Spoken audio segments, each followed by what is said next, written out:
இந்த தீய சக்தி ஆட்சி முடிஞ்சு பொட்டிக்குள்ளே போனதுலேருந்து என்னென்னமோ பண்ணுறாங்க, இது ஏதோ பேசுகிறாங்க, சோஃபாங்கிறாங்க, வாஷிங் மிஷினுங்கிறாங்க.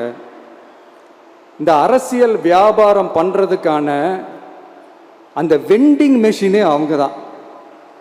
யார்? இந்த திமுக. இதில் நம்மளை பார்த்து வாஷிங் மிஷினுங்கிறாங்க. எலெக்ஷனில் ஓட்டுக்கு காசு கொடுக்குற அந்த கலாச்சாரத்தையும் அந்த கல்ச்சரை அடித்து நொறுக்கி இருக்கிறோம். எலெக்ஷன்லேயே அப்படி வேலை பார்த்தோம் நாம. நமக்கு எதுக்கு இந்த குதிரை, கழுதை, ஒட்டக பேரெல்லாம்? மக்களின் பக்கம் அப்படி இருக்கும்போது நமக்கு எதுக்கு இந்த பேரெல்லாம்?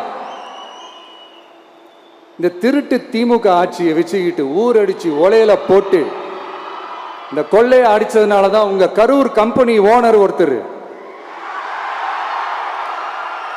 எங்க எங்க இருக்காருன்னே தெரியாம ஓட்டு ஓட்டு ஓட்டு ஓட்டு ஓட்டு ஓட்டு ஓட்டு ஓட்டு வராம் பாரு வேட்டக்காரன் ஓடினே இருக்கிறாரு. இன்னொருத்தர் ஃபாரின்ல போய் ஒளிஞ்சுக்கிட்டாரு. ஃபாரின் ஸ்டாலின் சார் நினைச்சிட போறீங்க, அவர் இல்லை. எனக்கு எப்பவுமே ஸ்டாலின் சார் மேல ஒரு தனி பாசம் ஒண்ணு உண்டு. அவர் கிடையாது, இவர் வேற. சிங்கப்பூருக்கு செக்கப்புக்கு போனார்ல அவரு. இன்னும் தோண்ட தோண்ட எத்தனை பேர் மாட்ட போறாங்களோ தெரியல. உங்ககிட்ட யாராவது லஞ்சம் ஏதாவது கேட்டாங்கன்னா கொடுக்க முடியாது சொல்லுங்க, நான் இருக்கேன் உங்களோட.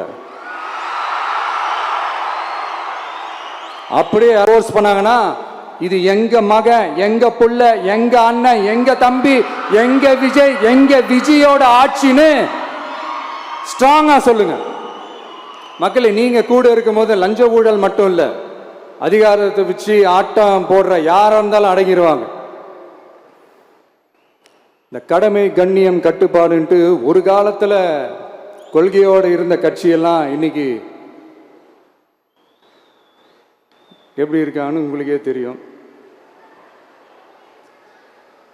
அதாவது இந்த டிவிகே கட்சியோட தலைவரை எதிர்க்கிறதுல ஒரு நியாயம் இருக்கு. ஏன்னா உங்க பொழப்புல மண்ணள்ளி போட்டான். என்ன இந்த ஊழல் லஞ்சம்லாம் பண்ண மாட்டேன்னு சொல்லி உங்க அரசியலையும் ஒரு தெருமுனைக்கு கொண்டாந்து விட்டான். மக்கள் வேற அவனை தான் நம்புறாங்க. ஸோ இந்த விஜயை எதிர்க்கிறதுல ஒரு அரசியல் நியாயம் இருக்குது, அது புரிஞ்சுக்கலாம். ஆனால் இன்னைக்கு இந்த விஜயை மக்கள் ஓட்டு போட்டு ஜெயிக்க வச்சு ஒரு தீர்ப்பை கொடுத்து மக்களுக்காக வேலை செய்யறதுக்காக முதலமைச்சரா உட்கார வச்சிருக்கிறாங்க.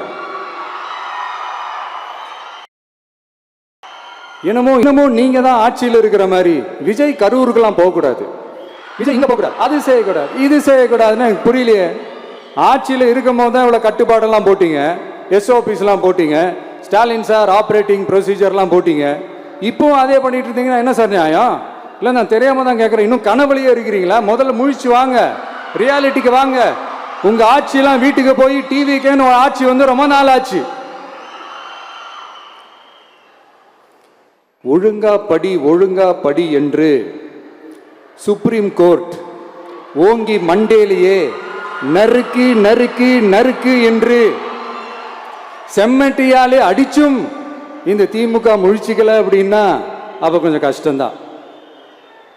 வெற்றி தோல்வியெல்லாம் அரசியல சகஜம் சார்.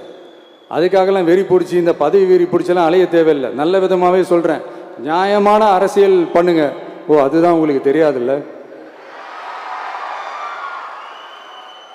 இந்த தீய சக்தி திருத்தவும் முடியாது, அவங்களா திருந்துவாங்கன்னு பார்த்தா அதுவும் நடக்க போறதில்ல.